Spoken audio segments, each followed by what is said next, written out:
At the end of the day, you can see that all of us, parents, teachers, MOE, we all want the same thing. We want our children and our people to do well. We want them to have an enjoyable an education as possible, and we want them to enjoy learning.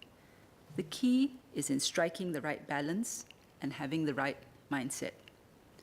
On balance, Mr. Lewis Ng called on us to de-emphasize academic content and to emphasize play and exploration.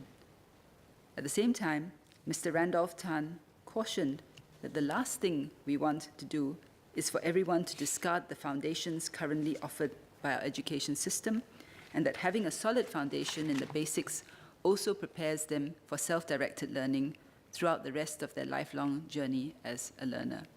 So both of them have slightly different perspectives, but on the spectrum.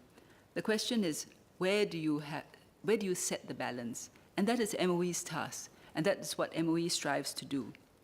We've already embarked on the shifts which embody much of what members have called for. We're not removing PSLE, but the transformation is still taking place as we move more to applied learning. The process is ongoing, and we do welcome the ideas and suggestions that have been put forward by members today. Mr. Nispua called for a committee to develop an education master plan.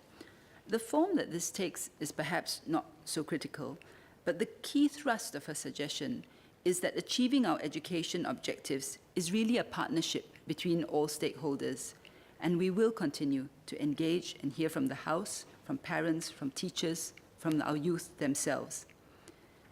And the other important part is mindset. I've already outlined some of the steps that we are taking to reduce stress, to try and create a better, more important and more supportive environment for our children by telling them and society that there is much more to life than just grades. But mindset is a difficult thing to change. It takes time. And so we call on all partners to do this.